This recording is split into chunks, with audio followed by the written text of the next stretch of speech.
નમસ્કાર વિદ્યાર્થી મિત્રો, આપણે આજે ધોરણ 11 સાયન્સના ફિઝિક્સ વિષયનું પ્રકરણ છે કાર્ય, ઉર્જા અને પાવર. આનો અભ્યાસ આજથી શરૂ કરી રહ્યા છીએ.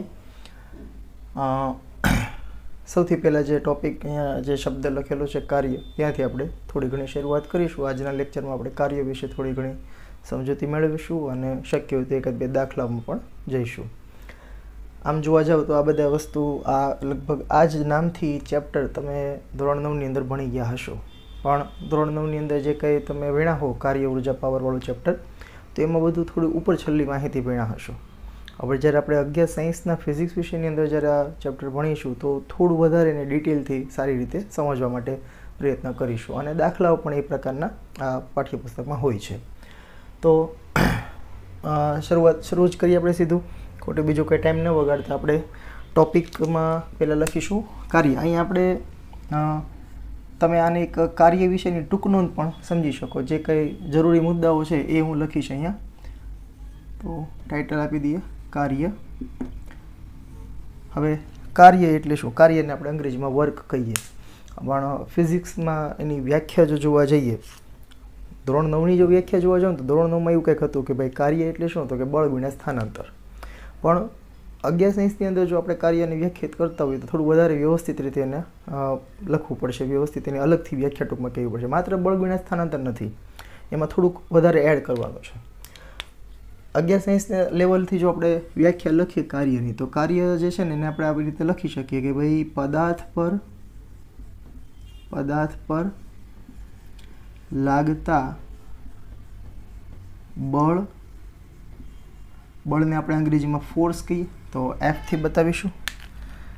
તો પદાર્થ પર લાગતા બળ અને તેના સ્થાનાંતરને અંગ્રેજીમાં ડિસ્પ્લેસમેન્ટ કહીએ તો આપણે એને Dથી બતાવીશું. તો બળ અને સ્થાનાંતરના ગુણાકાર તો ખરો, ધોરણ 9માં જે આપણે એવું કહેતા ને બળ ગુણ્યા સ્થાનાંતર, પણ ગુણાકાર ખરો, પણ અહીંયા એક શબ્દ આપણે ઉમેરીશું અદિશ ગુણાકાર. જે અગાઉના જે કંઈ ધોરણોમાં તમે આ વસ્તુ ભણ્યા હો ત્યારે કદાચ આ વસ્તુથી તમે પરિચિત ના હો. આ અદિશ ગુણાકાર, ગુણાકાર તો સમજાય છે, પણ અદિશ ગુણાકાર શબ્દ એવો છે. બે પ્રકારના ગુણાકાર તમે ધોરણ 11 સાયન્સની અંદર જ્યારે સદિશો વિશે ભણો, તમે સમતલમાં ગતિ નામનું પ્રકરણ ભણો છો, પ્રક્ષિપ્ત ગતિને બધું, એમાં તમે સદિશો વિશે પણ કંઈક થોડીક માહિતી મેળવશો, અથવા તમે ભણ્યું હશે તો ખ્યાલ હશે. તો સદિશોના બે પ્રકારના ગુણાકાર આવે છે, એક સદિશ ગુણાકાર અને એક અદિશ ગુણાકાર. અહીંયા આપણે અદિશ ગુણાકાર ધ્યાનમાં રાખવાનો છે. બહુ ચિંતા ન કરતા, કદાચ તમને ન આવડતું હોય તો ટેન્શન નથી, જ્યારે બી જેને એનો ઉપયોગ આવશે ત્યારે હું સમજાવી દઈશ કે કઈ રીતે અદિશ ગુણાકાર થાય, બરાબર. તો પદાર્થ ઉપર લાગતા બળ અને સ્થાનાંતરના અદિશ ગુણાકારને કાર્ય કહેવાય. હવે એ કઈ રીતે લખવું ને એ બધું આપણે સ્ટેપ બાય સ્ટેપ સમજતા જઈએ. કાર્ય કહે છે, કાર્યને અંગ્રેજીમાં વર્ક કહીએ એટલે આપણે એનું સૂત્ર કંઈક લખી શકીએ, W = F.D. આ વચ્ચે જે મેં ટપકું કર્યું છે એને ડોટ પ્રોડક્ટ કહેવાય, ગુજરાતીમાં કહીએ તો અદિશ ગુણાકાર થાય. અને આના બરાબર આપણે લખી શકીએ F.D. cos θ, બરાબર. ડોટ પ્રોડક્ટ હોય તો cos θ આવે, ક્રોસ પ્રોડક્ટ હોય, સદિશ ગુણાકાર જો હોય તો sin θ લખાય. A ક્રોસ B હોય અથવા F ક્રોસ D હોત ધારો કે, તો FD sin θ લખે. ઓકે, તો એક વસ્તુ ખાસ આપણે યાદ રાખવાની છે અત્યારે કે અગર કોઈ બે સદિશો વચ્ચે ડોટ કરેલો હોય, અદિશ ગુણાકાર હોય, તો એના બરાબર લખી શકાય એ બે સદિશોના મૂલ્ય. જો અહીંયા F અને D છે એટલે મેં FD cos θ લખ્યું. અગર A ડોટ B હોય તો AB cos θ લખાય, બરાબર. તો અહીંયા F છે એ આ સદિશ Fનું મૂલ્ય છે, D એ સદિશ D એટલે કે સ્થાનાંતર સદિશનું મૂલ્ય છે, અને cos θ એમાં જે પેલો થીટા ખૂણો છે એ કોની વચ્ચેનો ખૂણો, તો કે ભાઈ કોની વચ્ચે અદિશ ગુણાકાર હતો? F અને D વચ્ચેનો. તો ખૂણો જે છે એ F અને Dની દિશાઓ વચ્ચેનો હશે. F અને D એટલે શું છે? તો કે F એટલે બળ, પદાર્થ ઉપર બળ કઈ દિશામાં લાગે છે, અને D એટલે શું? તો કે સ્થાનાંતર, પદાર્થનું સ્થાનાંતર કઈ દિશામાં થાય છે.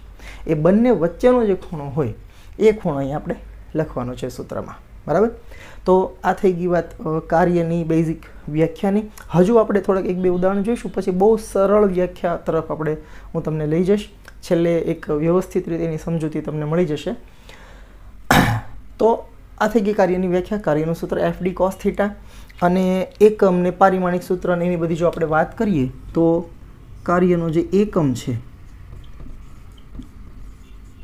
કાર્યનો એકમ તમે આ સૂત્ર પરથી એકમ બનાવી શકો. જો F એટલે બળ, તો બળનો એકમ હોય છે ન્યૂટન. તમે આગળના ચેપ્ટરમાં ક્યાંક ભણી ગયા હશો. આ D એટલે સ્થાનાંતર, તો સ્થાનાંતર છે એનો એકમ છે મીટર, એટલે newton into metre. Cos theta એ કોઈ સંખ્યા હશે. સામાન્ય રીતે જે કંઈ ગાણિતિક વિધેયો છે આ બધા, અને સારી ભાષામાં શું કહે છે, ત્રિકોણમિતીય ગુણોત્તરો, કોસ થીટા, સાઇન થીટા, બધું, તો એ એક કિંમત હોય છે, એની કોઈ એકમ નથી હોતો. એટલે અહીંયા કાર્યનો એકમ આપણે લખી શકીએ ન્યૂટન ઇન્ટુ મીટર. અથવા એનો બીજો એકમ છે એક વૈજ્ઞાનિકના નામની યાદમાં, એ છે જૂલ. હવે જો જૂલ છે એ વૈજ્ઞાનિકના નામ ઉપરથી એકમ છે, અને જ્યારે વૈજ્ઞાનિકના નામ ઉપરથી એકમ આપવામાં આવે તો કાં તો એને તમે એક અક્ષરથી બતાવવું હોય તો કેપિટલ જે લખો, પ્રથમ જે વૈજ્ઞાનિકનું નામ હોય એનું પ્રથમ અક્ષર કેપિટલ લખવાનો. અથવા તમે જો એનું પૂરું નામ લખવા માંગતા હો તો પછી અહીંયા હું અથવા કરીને લખું છું, તો એનું પૂરું નામ છે ને એ સ્મોલમાં બીજી ABCDમાં લખવાનું છે. બરાબર? તો આ એનો એકમની વાત થઈ ગઈ. પછી પારિમાણિક સૂત્ર, કાર્યનું પારિમાણિક સૂત્ર.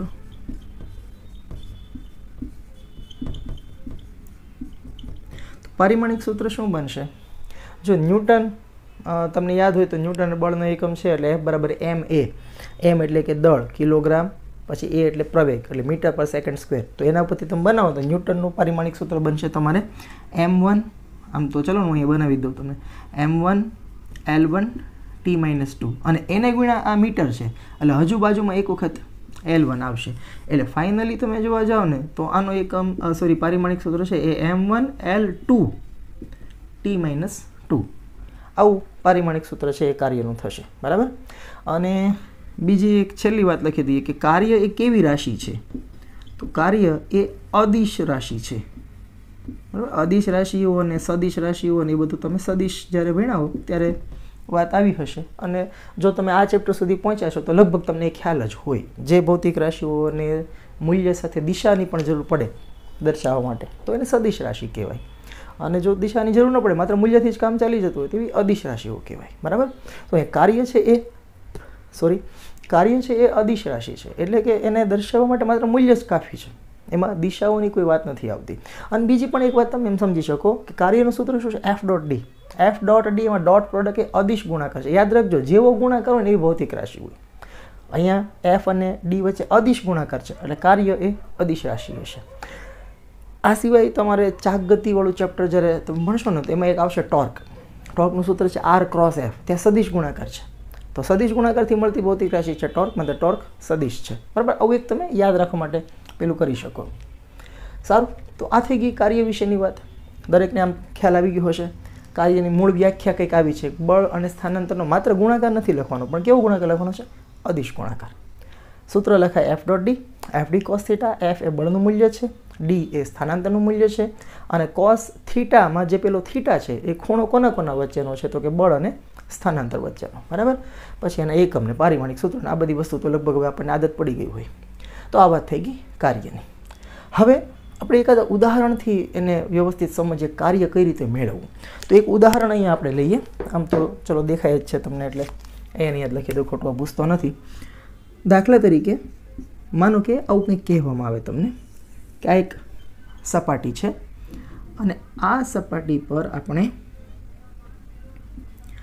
એક અહીંયા પદાર્થ રાખેલો છે. બરાબર? આ પદાર્થના ઉપર આપણે કંઈક બહારથી બાહ્ય બળ લગાડીએ છીએ F, અને આ બળ માની લઈએ કે ભાઈ 5 ન્યૂટન મૂલ્યનું બળ લાગે છે. આના કારણે આ બ્લોક ધારો કે સપાટી પર આગળ ખસી જાય છે અને એ ખસીને કંઈક અહીંયા આગળ આવી જાય છે. ઓકે? અને આ જે સ્થાનાંતર છે એ સ્થાનાંતર ધારો કે 3 મીટરનું છે. બરાબર? તો અહીંયા પ્રશ્ન, આમ તો સીધો પ્રશ્ન એમ જ થાય ભાઈ કાર્ય કેટલું થયું, પણ હવે હું થોડુંક સ્પેસિફિક જાઉં છું કે તમને હું પ્રશ્ન કંઈક આ રીતે લખી દઉં અહીંયા કે ભાઈ બળ F વડે થતું કાર્ય શોધો. અને બીજો પ્રશ્ન જે હું આપું છું ને એના ઉપરથી આપણને પેલી વ્યાખ્યામાં બહુ સરસ પેલી સમજાશે, તમને મજા આવશે. બીજો પ્રશ્ન લખું છું હું કે ગુરુત્વ બળ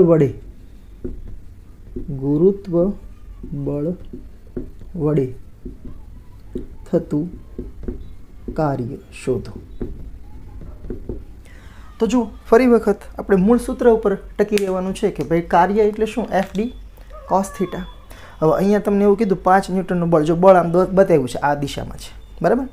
સ્થાનાંતર તો કે ભાઈ પદાર્થ અહીંયા હતો ને અહીંયા ચાલ્યો ગયો, બરાબર. અહીંયા આપણે એવું લખવું હોય તો લખી શકાય કે ભાઈ આ એની જે છે એ શરૂઆતનું સ્થાન છે, આ એનું પ્રારંભિક સ્થાન છે પદાર્થનું. ઓકે, આ પ્રારંભિક સ્થાન છે અને આ છે એનું અંતિમ સ્થાન. તો ખ્યાલ આવી ગયો, પદાર્થ આમ ગયો હશે, બરાબર, આમ ડસડાયો હશે. તો બાહ્ય બળ વડે કેટલું કાર્ય થાય? તો કાર્ય માટે ફરી વખત આપણે સૂત્ર લખીશું. પહેલાં એ પ્રશ્નનો હું જવાબ લખું છું અહીંયા કે ભાઈ W અને બાહ્ય બળ છે ને એને હું એક્સટર્નલ એટલે EXT એના પ્રત્યયમાં લગાવી દઉં. આ દેખાય છે ને તમને? 1 મિનિટ હું જરા જોઈ લઉં.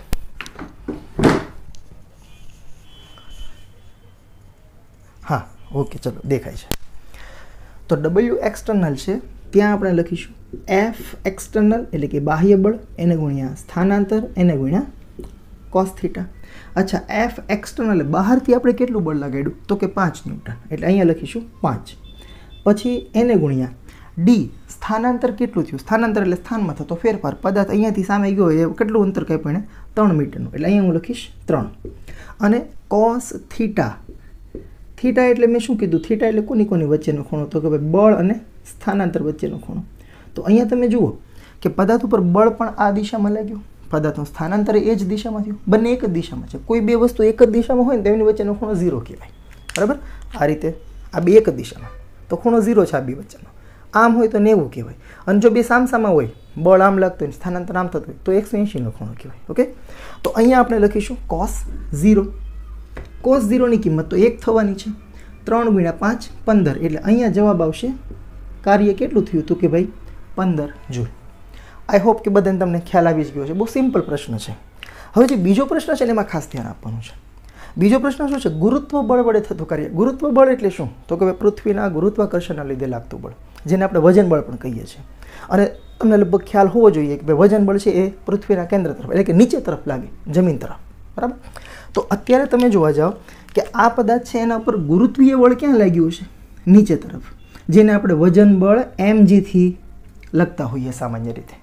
ઓકે, તો બળ નીચે તરફ લાગે છે, પદાર્થ આમ ગયો, બે એક દિશામાં નથી. જુઓ બંને વચ્ચેનો ખૂણો કેટલો છે? બે એકબીજાને લંબ દેખાય જ છે તમને, એટલે કે બંને વચ્ચેનો ખૂણો 90 ડિગ્રી છે. તો ગુરુત્વાકર્ષી બળ વડે થતું કાર્ય જો લખીએ આપણે અહીંયા હું બી પ્રશ્ન લખી દઉં WG, તો એ થશે અહીંયા હું મારે F એક્સટર્નલ નથી લખવાનું, અહીંયા હું ગુરુત્વ બળ એટલે કે mg લખીશ Fની જગ્યાએ. mg એને ગુણ્યા d અને એને ગુણ્યા cos θ. θ એટલે બે વચ્ચેનો ખૂણો cos 90 થાય છે.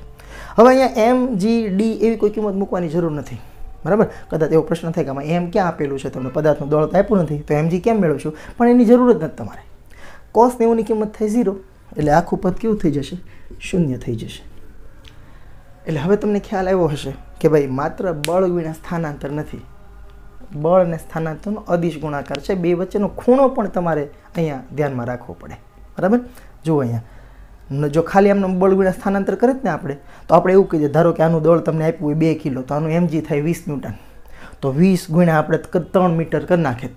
જો માત્ર બળ વિના સ્થાનાંતર જ હોત કાર્ય એટલે, તો તમે ગુરુત્વ બળ વડે થતું કાર્યમાં શું કરે? mg ગણ નાખે. વજન બળ કેટલું, ગુરુત્વ બળ કેટલું? તો કે mg જેટલું. ધારો કે 2 કિલોનો પદાર્થ છે તો 20 ન્યૂટનનું વજન બળ, 3 મીટરનું સ્થાનાંતર, એટલે આપણે એવું કહી દઈએ કે ગુરુત્વ બળ વડે થતું કાર્ય કેટલું? તો કે 60 જૂલ, 20 × 60. પણ ખરેખર એવું નથી. આપણે અહીંયા એમની વચ્ચેનો ખૂણો પણ ધ્યાનમાં રાખવાનો છે, બરાબર. એટલે F અને D નો માત્ર એવો સાદો ગુણાકાર નથી, અહીંયા કેવો ગુણાકાર લેવાનો છે? અદિશ ગુણાકાર લેવાનો છે. આ વસ્તુ ખાસ મગજમાં રાખો.